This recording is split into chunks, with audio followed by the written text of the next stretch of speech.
Welcome, everyone, to our conference, United States, Politics, Society, and Culture, in memoriam of Professor Boris Gonchar. My name is Maria Kravchenko, and it's honor for me today to welcome you at the opening session of our conference at a time when dramatic changes are reshaping both our field, American studies, and the United States as a whole. Today, we come together as dedicated scholars, united by our commitment to academic discussions and exchanges of ideas and knowledge.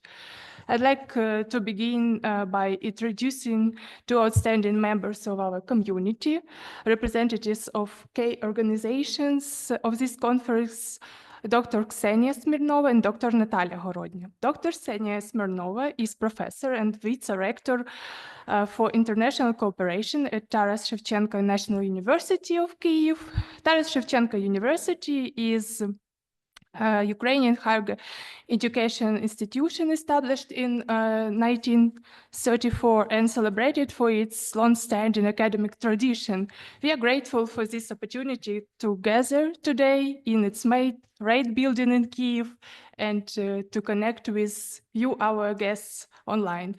Dear Dr. Ksenia, the floor is yours. Oh, thank you very much. Thank you very much for me. It's really very honorable to be here, to be the first, not a speaker, but maybe with some introductory words and sharing with you my personal emotions. But first of all, of course, I would start maybe officially on behalf of the university, on behalf of the rectorate of Taras Shevchenko National University of Kyiv. For us, it's a great honor to be organizer of that very high qualified conference. Annual, it's the tradition, it's our tradition to gather followers and those who are thinking in the same way to share experience and to share their knowledge. And especially in these days, of course, as I said, so this is our annual approach to share experience, share ideas between the society that are gathered with the mutual ideas.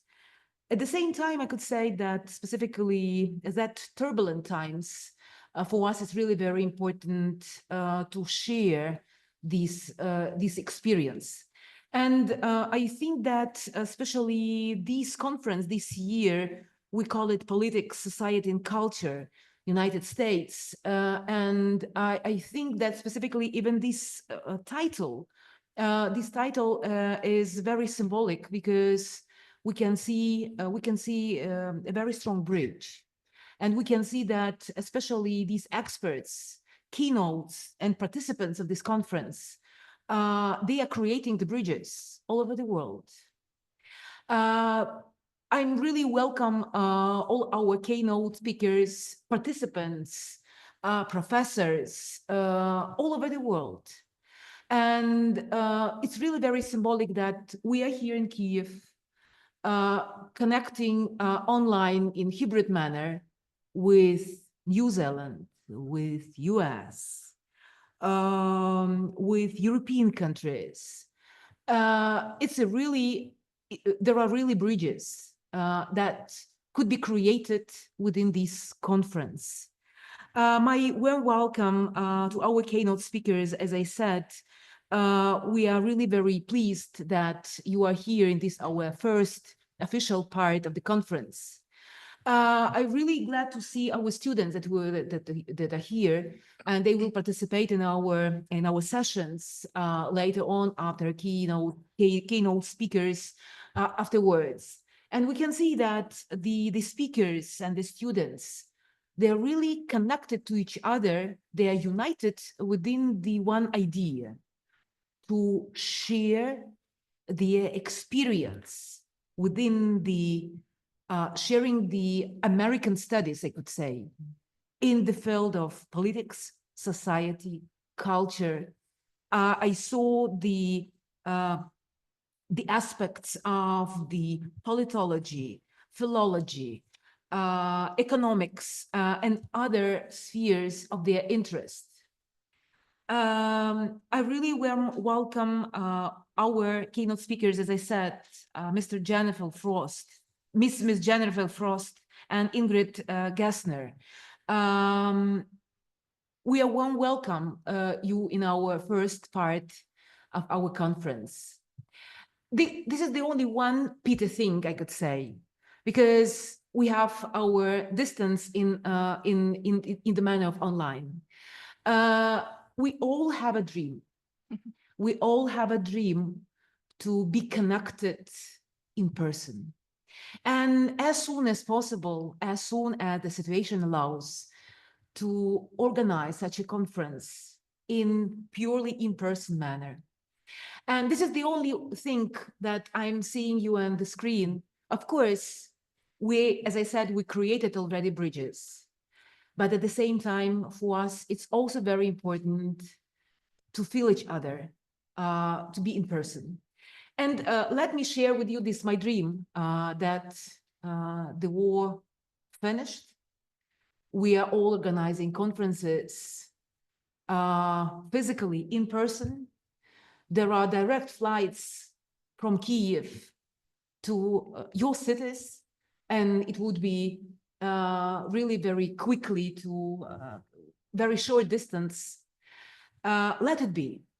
Let it be, and of course, I would be very curious on the results of this conference, and maybe as the result of this conference, the participants will think about the short thesis or some results, scientific results of this conference.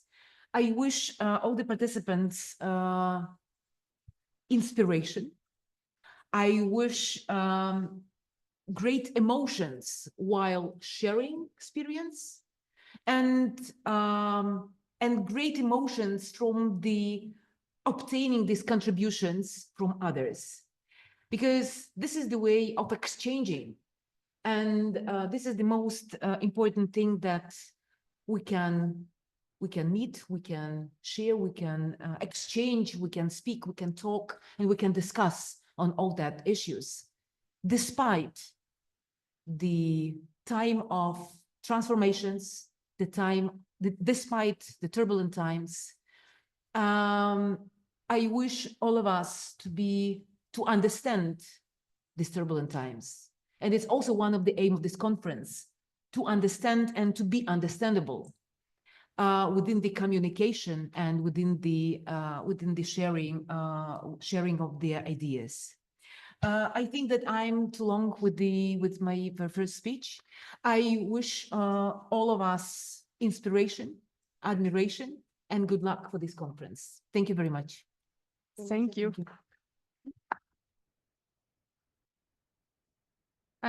Next, I'm pleased to introduce Dr. Natalia Horodnya, who is professor at Taras Shevchenko University and a key figure in our organizing committee.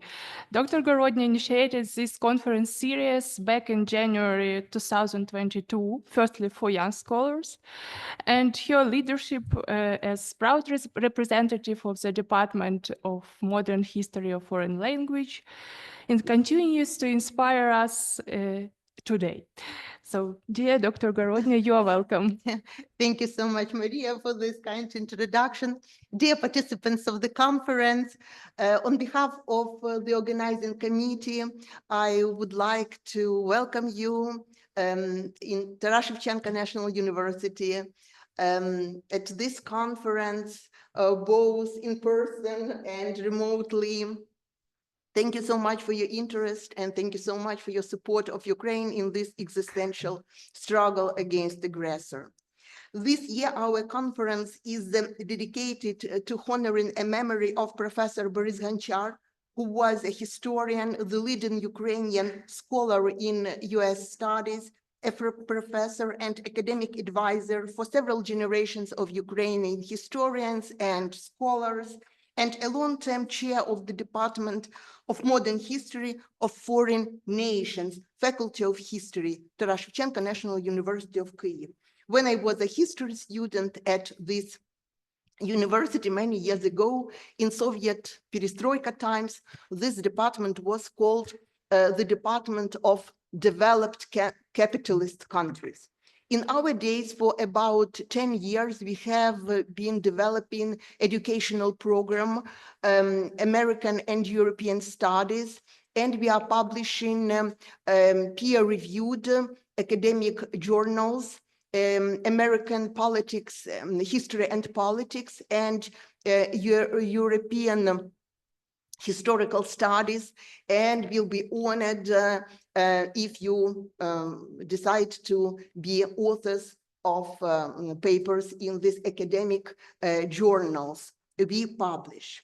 All members of the organizing committee are professor, PhD students or graduates of this department of modern history of foreign nations, faculty of history.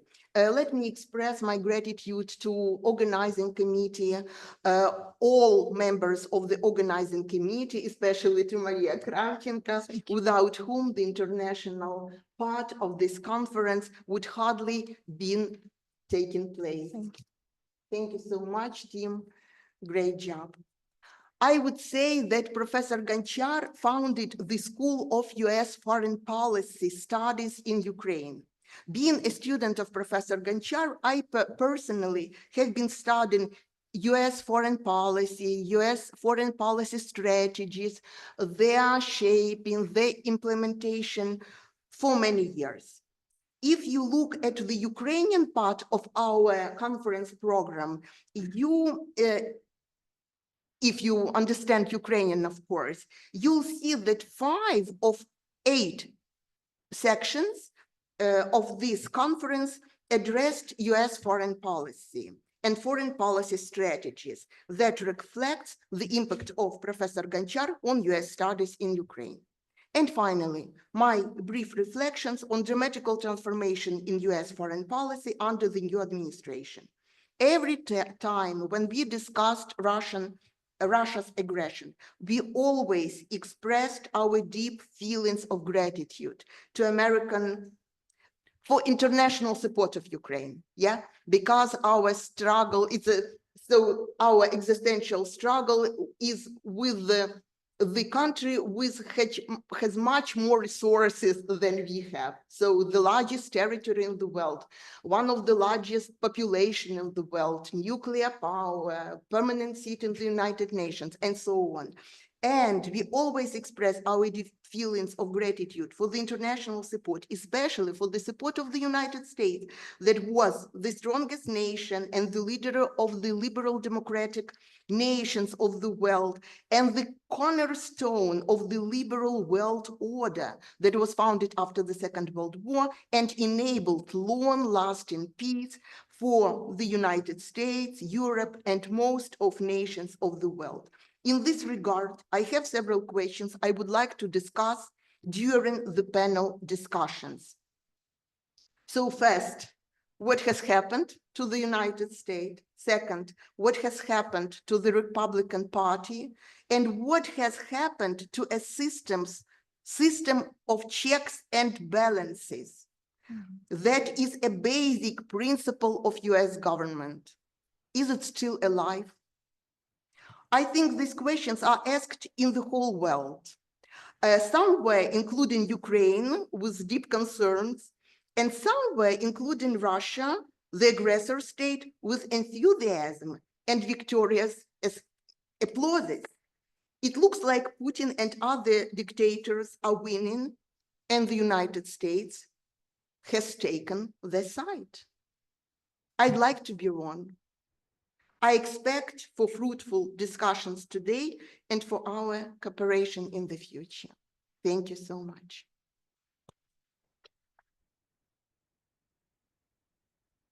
Thank you. This year, we are also privileged to host our keynote speakers, Dr. Jennifer Frost and Dr. Ingrid Hessner. Their participation marks the first time our conference has featured such a broad international representation. And the both institutions they represent, associations of Americanists in their countries, they made a great input in our informational support of this conference, and we thank you to both of you. Dr. Jennifer Frost is Associate Professor of History at the University of Auckland in New Zealand and past President and current Secretary of the Australian and New Zealand American Studies Association. Her research is in 20th century US history with a focus on women, politics, social movements, and popular culture. Her most recent books examine youth voting rights and the 26th Amendment, which lowered the voting age to 18 in 1971. Dear Jennifer, thank you. Thank you so much for joining us and for all your support and for also accepting our proposition to be a chair of one of the panels. Thank you. It's wonderful to be here. Thank you for having me. I've written some comments for my opening talk here, but I'm just going to elaborate now that we've just gotten these three major questions of what has happened in the United States, the Republican Party, and our system of checks and balances. I won't say too much, but these are the questions that have been dominating certainly my attention, and I think all of our attention for the recent decade, at the very least. I'm going to read my comments, so I'm just going to switch to my Word document, and I'll see how that goes. Okay. To offer opening comments today. This conference and the presence and participation of all of you here is so important at this critical historical moment, as has already been mentioned. I want to do a shout out to the International American Studies Association, which, exactly what everybody's been saying here, how important these institutions are, these associations are for bridging our differences, for fostering communication. I wouldn't be here without the IASA putting out your conference announcement. So I think it's just the fact that I'm here is a reflection of how important these connections are that we're making around the world. I come to you first as a citizen of both the United States and New Zealand, and I am part of the majority of citizens in both countries who are in solidarity with Ukraine in this war and recognize the gravity of the current crisis and understand the actions of the current US administration as a threat to the rules-based liberal international order established after World War II. We deeply understand that Ukraine is on the front line of the fight to preserve that order that has benefited all the nations of the world, especially a small country like New Zealand, where I am now from. So I come to you also as an academic who lives and works in New Zealand. And I remember, and I've been in New Zealand for 25 years now, and I remember when I first took up my current position at the University of Auckland, and I met the US Consul General there. He said that I needed to understand that my role was now not just as a teacher and researcher of US history, but also as an informal or cultural diplomat. In my role, I'd be building bridges between the peoples of the United States and of New Zealand, participating in the exchange of people, ideas, and knowledge that is so important to cultural diplomacy, and fostering communication and connection. All of us American studies scholars function in this way, and it's a vitally important role to be playing in our world.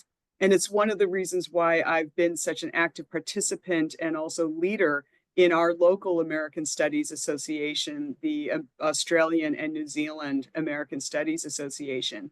And this conference and association meets up every 2 years at a conference. And we also publish a journal, so doing some of the similar functions that you are pursuing in Ukraine.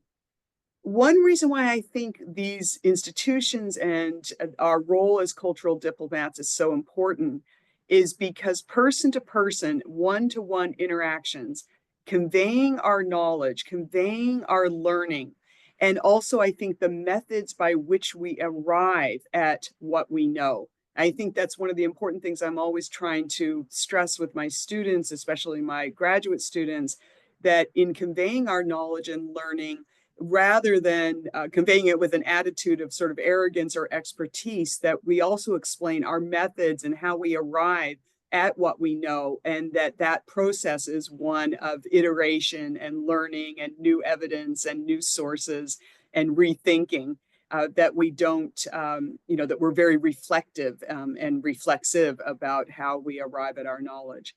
But I think these kinds of interactions conveying our knowledge are the most powerful corrective to the misinformation and disinformation saturating our fractured media age. And we're doing this every day in our personal lives, professional lives, and our political lives. Finally, I come to you as a historian of the United States. Whenever someone asks me what I think of current events in the US, I always preface it by saying you have to understand that I'm a historian, so I look at everything through a historical lens, from a historical perspective. I really can't help but look at contemporary life through that lens.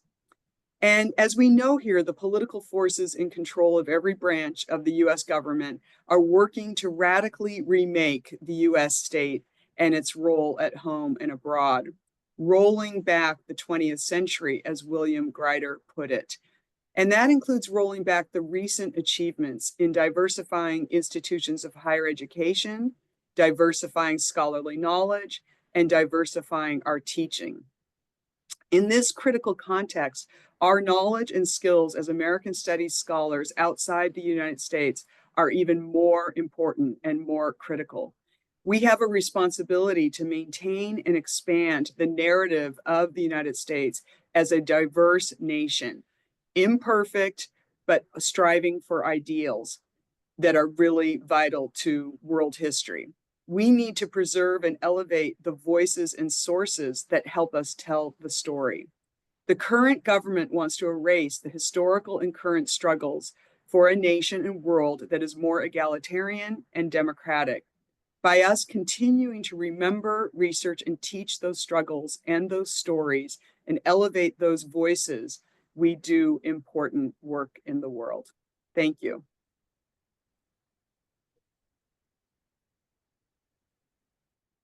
Thank you so much. And my pleasure to introduce the next keynote speaker is Dr. Ingrid Gessner, who is a professor for English and American Studies at the University College of Education, Vorarlberg, Austria. Since 2024, she has served as president of the European Association for American Studies and as international delegate of the Austrian Association for American Studies. Her interdisciplinary scholarship spans visual culture studies, gender studies, medical humanities, cultural memory, and transnationalism. We are deeply grateful to the European Association for American Study for all assistance you provided. Thanks to your website and email list, we received such a great feedback for Americanists worldwide. And Dr. Ingrid Gessner will share her welcome remark with us. And she also prepared for our audience her academic report on commemorated COVID-19 in the United States and beyond, memory, media, and memorialization. Dear Dr. Ingrid Gessner, the floor is yours. Thank you. Thank you very much, Maria. Dr. Kravchenko, also thank you very much for your remarks, Dr. Govrodnia and Dr. Rishenko. Dear colleagues, Szanowni Kolegi, in my capacity as president of the European Association for American Studies, the EAAS, I am honored and grateful to have the opportunity to address you. While we are, as an association, are committed by our articles not to endorse any political agenda, we are, of course, not blind to the realities of the world in which we live. Nearly 5 years ago, the World Health Organization declared COVID-19 a global pandemic, marking the beginning of a crisis that would claim over 1 million lives in the United States alone, and I will briefly talk about that later. However, at the beginning of 2022, when the EIS, after 2 years of virtual meetings and online breakout rooms, so I exactly know what you're going through right now, was getting ready to meet again in person, something even more devastating happened. On February 24, an unprovoked and catastrophically brutal military invasion began laying waste to so many areas of Ukraine. And since the beginning of the aggression, my predecessor, Philip McGowan, and later Alexandra Isgaryan, who's also with us online. So hi, Alexandra. She's the vice president of the EAS, and also myself have been in contact with Makar Taran and also other members of Ukrainian academia. Makar Taran is the chairman of the board of the Ukrainian Association for American Studies. He's also professor of history at the Taras Shevchenko National University of Kiev. And I remember that in one of the first messages we received from Makar, he noted that a number of students who were American Studies majors had joined the Ukrainian army and sadly had lost their lives in the conflict. As we mark more than 3 years since the beginning of the war, I would like to take a moment to recognize the profound loss and hardship endured by so many, including members of your academic community, and to express our deepest respect for your courage and your resilience. In March 2022, with the anonymous support of the EAS board, the Ukrainian Association for American Studies was welcomed as a full board member of the EAS. While symbolic in some ways, of course, this decision reflects our commitment to standing with you and strengthening our academic ties in difficult times, and in order to echo what was said earlier, to build and sustain those bridges and to make the next meeting an in-person meeting. We also recognize the concrete challenges many of you face, and we remain committed to offering support where we can. For example, EAS Vice President Alexandra Isgaryan played a key role in managing a financial support stream for scholars at risk, with a particular focus on Ukrainian scholars. The EAS stands for freedom in all of its forms and all of its practices: academic, religious, political, cultural, and racial. We are and we will remain an inclusive family of scholars and researchers. So much for my opening remarks. I would like to share my screen with you.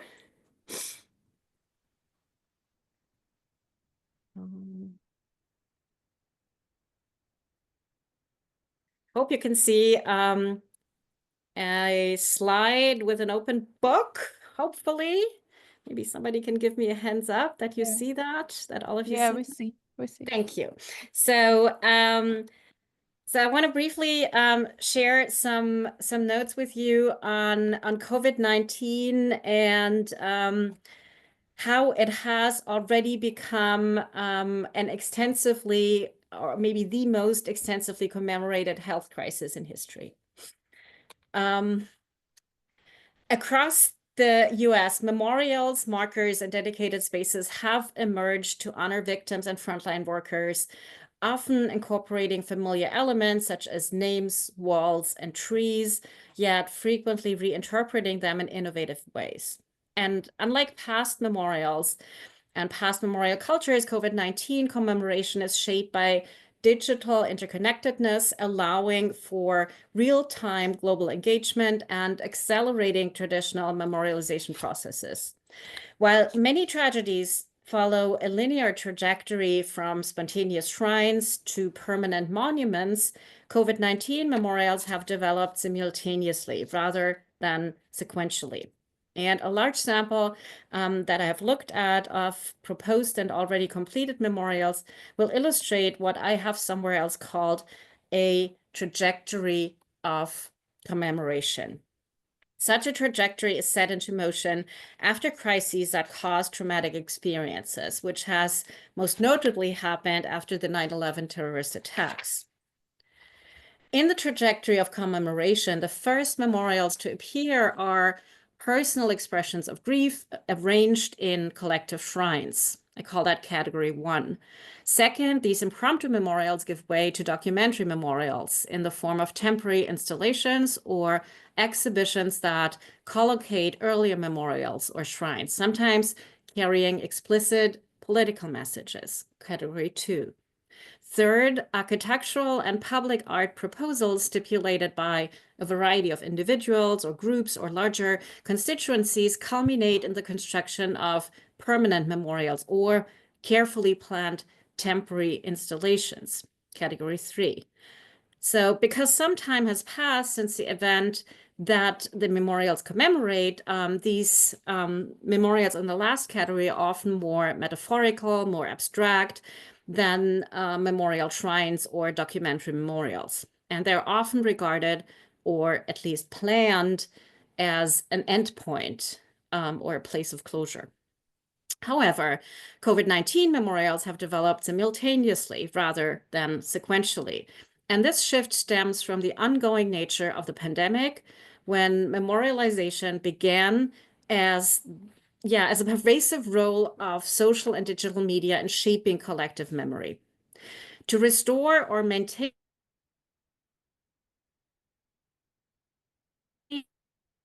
a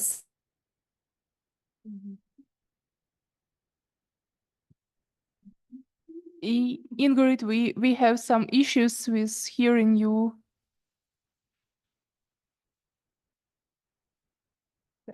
Це не в нас.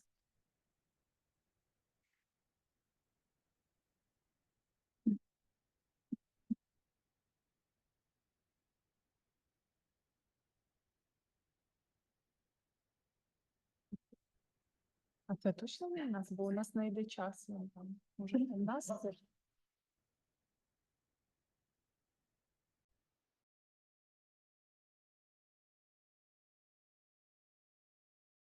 Ingrid, sorry, we had some technical issues.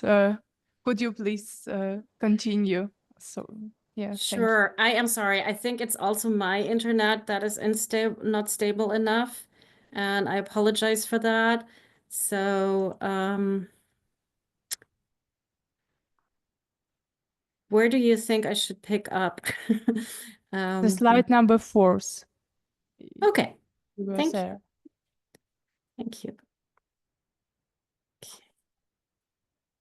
Does that look good now? Yeah. Better? Okay. So I was talking about the trajectory of commemoration from the first memorials to appear, which are personal expressions. Second, impromptu memorials give way to documentary memorials. And third, architectural and public art proposals are then giving way to carefully planned temporary installations or permanent memorials.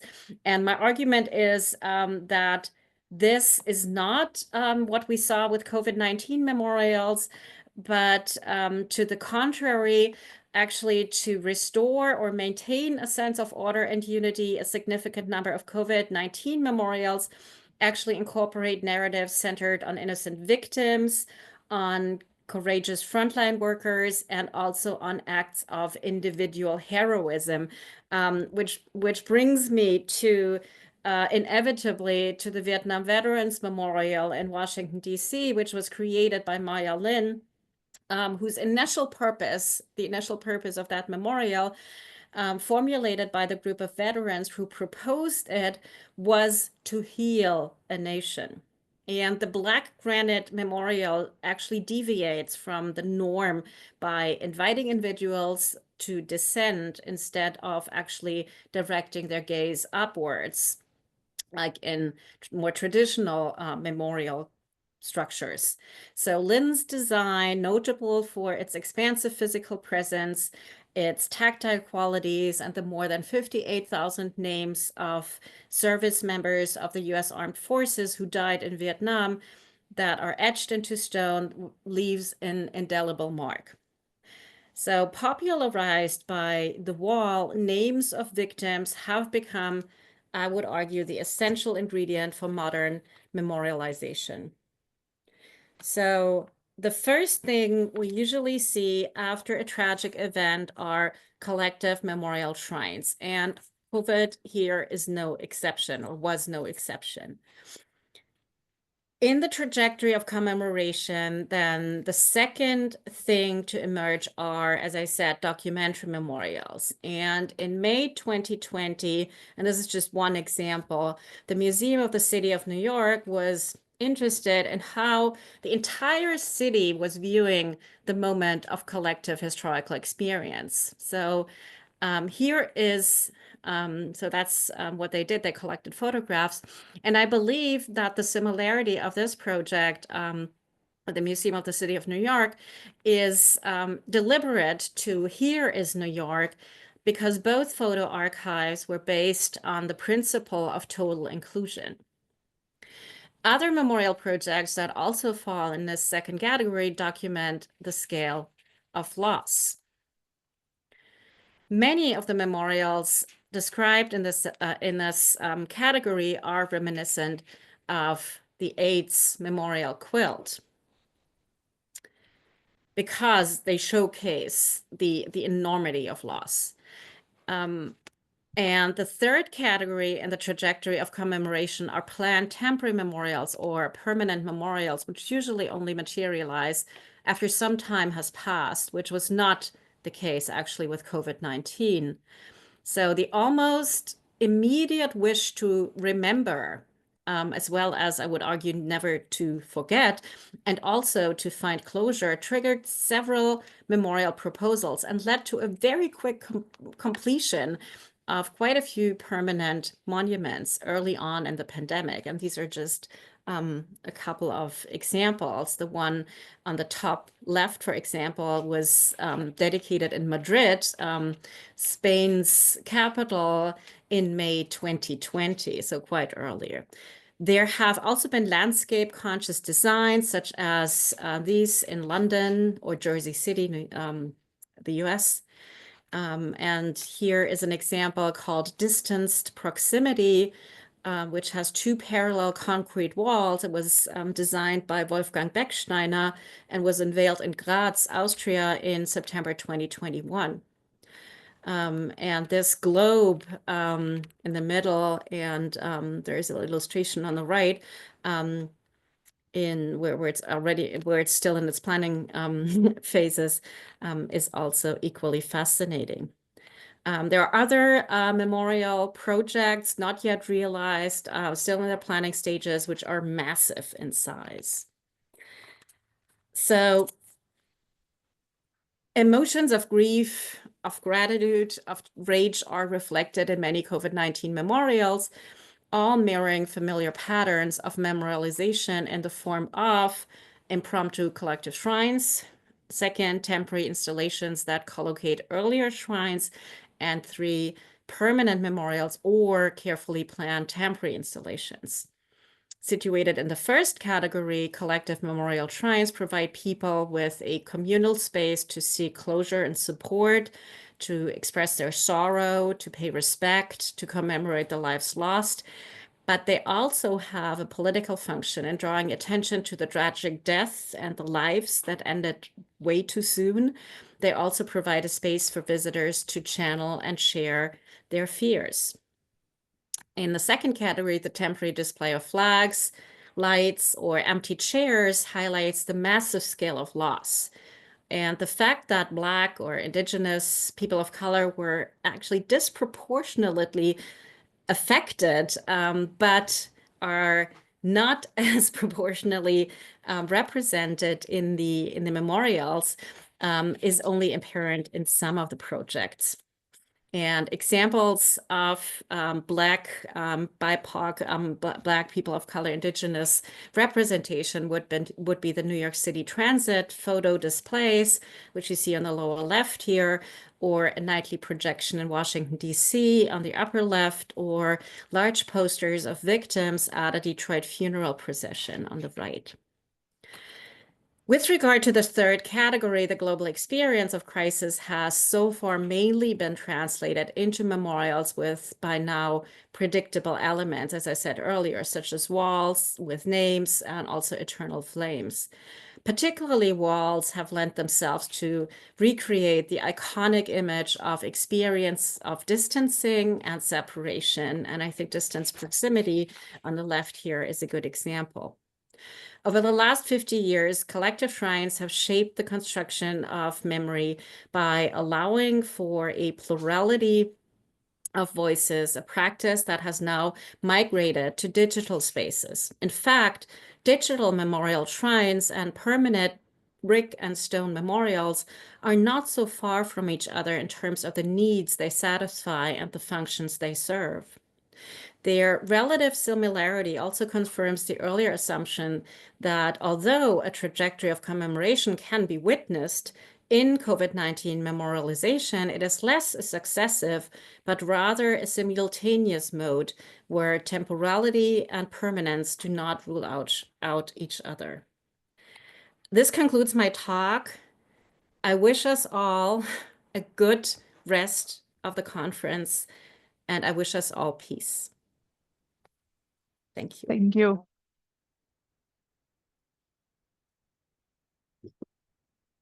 Thank you so much. Yes, it's such an important topic, and the only comment that will be from me, it's about that you here in Ukraine, we even didn't experience the same memory practices as world experienced about COVID-19, because obviously we have another things to memorialize right now. And just for you to know that even this day, different Ukrainian institutions, they're working on proper memorializations of the heroes and civilians who died in this war. And we are looking forward what we will have. But actually right now, even without established some practices, we already have such memorials at our, you know, yeah, with blue and yellow flags, and even at the main square Maidan Незалежності we have this installation, probably you've seen somewhere in media. Thank you once again, and now we have 15 minutes more for questions to both our keynote speakers. Probably to Jennifer more about her organization and practices as Americanists, or whenever what you want to ask, and to Ingrid also about her presentation and about European Association for American Studies. I would like to take one question from the room and one from our online audience. If we have some questions here, maybe let's. Yeah, you're welcome. Is there a mic? Yeah. Okay.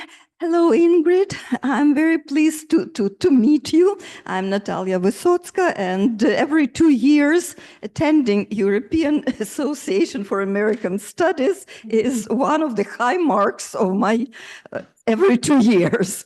Okay, so I wanted to ask you whether there is a lot of controversy about memorializing COVID victims, because as we all know, when we talk about war memorials and some civilian memorials as well, they are very sensitive issues.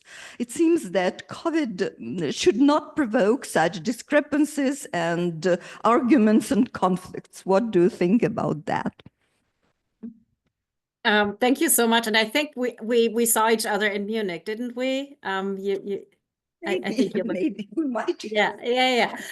So thanks for the question, and also thanks for Maria's comment when I just finished, because this is what, although I didn't include it, this is what I was actually hoping, that there would be connections for you. And I saw another question, which I will get to, I guess, in the chat, that goes in that direction, that I do see.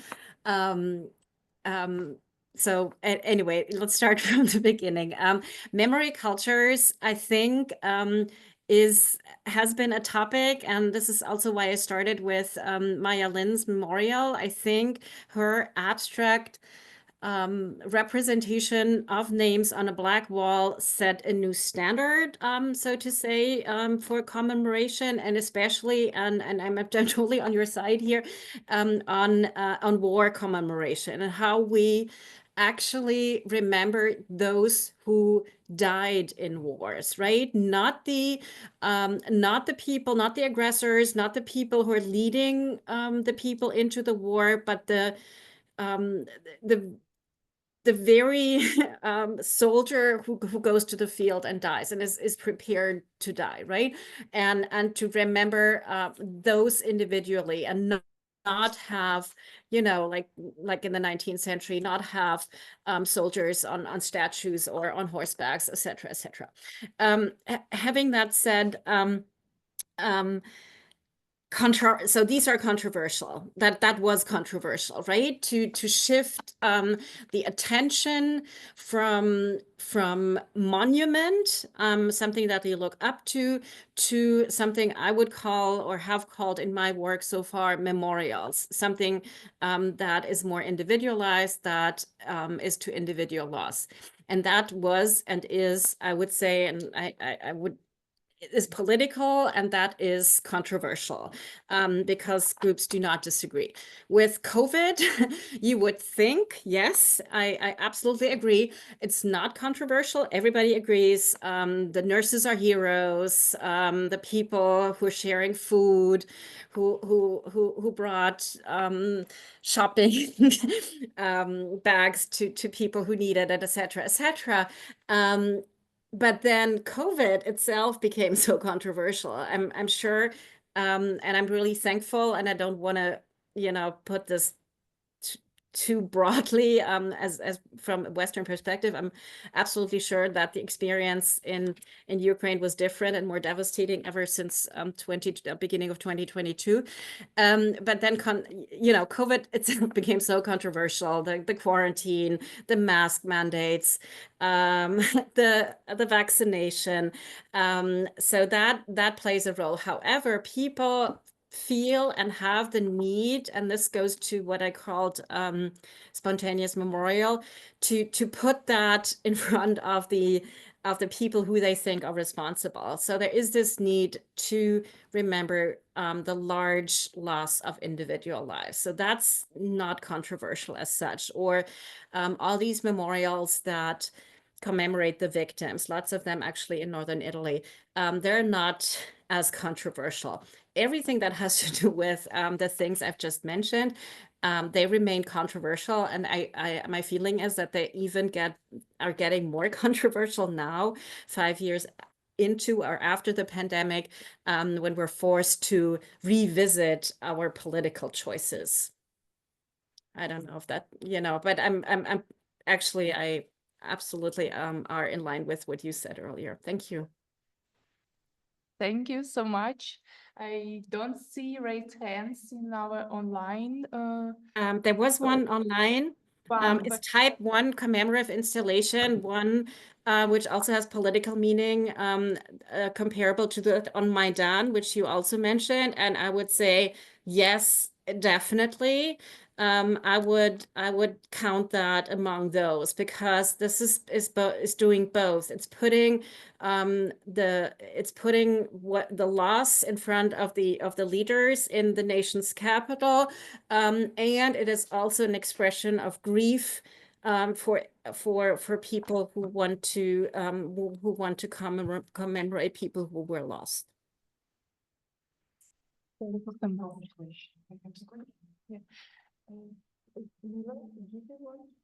Yeah, we have another participant here, Mila Yutzkevich, please.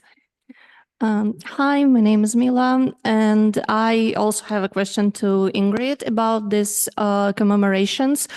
My question is, should we do them like right away after the event happened?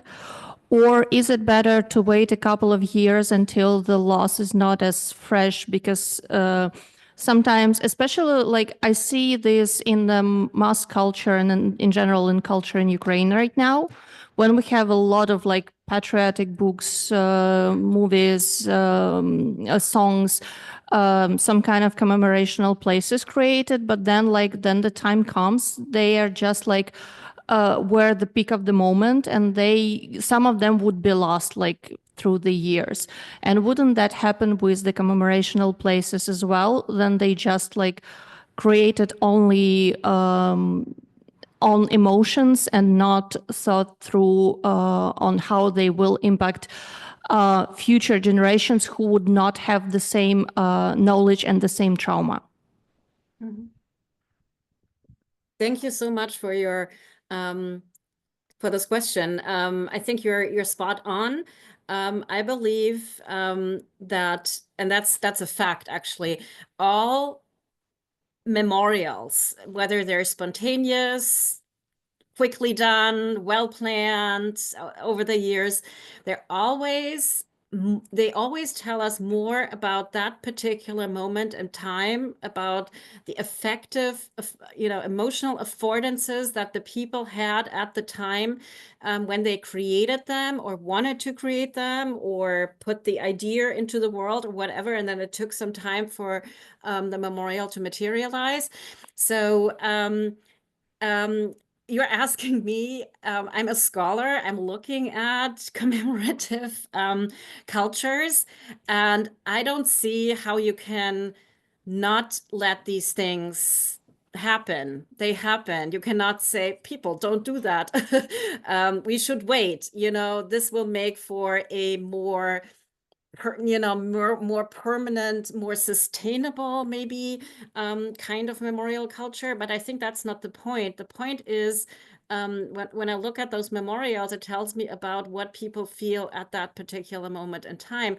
So even if, maybe in 10, 15 years, when we go back to the very spontaneous memorials being erected for those dead in the early days of the in the Ukraine since 2022, and we might think, oh God, this was very patriotic or over the top, but this was the spur of the moment. This was what people felt. So I think it has its value, and it's needed, and it's okay if memorials change the meaning over time. And we should allow for that. And some memorials, this is my personal meaning, some memorials go to ruins, right? Like some of the Lenin and Marx statues, for example, in Eastern Germany and also in Russia, went to ruins, and that's okay as well. And we should allow that. We should not kind of try to hold on to history because it's history. Like, when we were talking about the United States, which has been done with lots of Confederate memorials in the American South, which are controversial, of course. So that's another story. So there is no good answer to that. Should we wait longer? Because these things happen. And as cultural studies people or historians, we can only look at these processes before us and then make assessments and hopefully learn from it. Thank you so much. And probably we will have one final question from David Levinstone, and then comment from Natalia Horodnya, and we will finalize our this part of the conference. And then in 15 minutes, we will start our work in panels. David, you're welcome with your question. Yeah, just greetings to everyone. And like many Americans, I feel so, I admire that you're still doing this conference despite the horrific circumstances. So I wanted to ask Jennifer if I could. I looked you up, and you're also a fellow Californian, but living in New Zealand. How do you kind of cope with teaching non-Americans, American studies, trying to well, I think you mentioned like keeping a historical perspective perhaps keeps you sane, or how do we persevere in teaching and still be constructive without losing our, our cool? Does that make any sense? Yes, it does. And it's also the huge question for us in this really, existential crisis that we're in right now. I guess just very quickly, the first thing I would say about my New Zealand students is, and I've been teaching for 25 years here, there's very much a love-hate relationship with the United States. So, it's very much recognized the United States as, an imperial power and, dominating a small country like New Zealand and all the bad things that the US government has done in the world. At the same time, very much loving the ideals of the nation, very much loving the popular culture of the nation, the promise of the nation.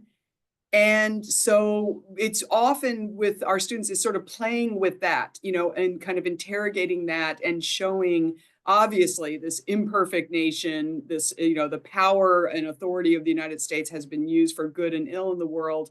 But we keep focusing on that struggle and those stories that I mentioned in my comments about trying to realize, the ideals of the nation. And I think as a historian, I keep coming back to the fact that we know societies change. We know if there's one thing we know as historians is that change happens, change over time happens, societies change, and people play a role in those changes. So whether they're toward regressive ends or progressive ends, we stress the agency of people in their historical moment, taking action, making decisions. And I think that's something we have to really convey to our students, that nothing is predetermined, nothing is inevitable. And my most recent work, which was on the 26th Amendment and the youth franchise movement that achieved lowering the voting age to 18, which happened in 1971. It was a 60s movement that nobody talks about. That movement looked like it was on the verge of defeat in 1970. And by 1971, they had won. And it was, a confluence of events that were just kind of crazy and rushed. And it's just a lot of really kind of unprecedented things happen. The point being, the people in that movement did not see the turning point coming. And then it came and they won. And so I'm constantly stressing with my students, we just have to keep in the struggle. We have to keep persisting, we keep our eyes on the prize, as the civil rights activist said, and keep working on it, because then when the moment is right, we're ready. We're ready to make the changes that we want to see happen. So that's what I try to convey to my students at this very, very challenging moment in our world. Thank you so much. Please, Natalia. Finally, thank you so much for this brilliant, good words, brilliant presentation, for the question discussion. David, best regards from Kiev. We remember your brilliant lecture at the Faculty of History, yeah?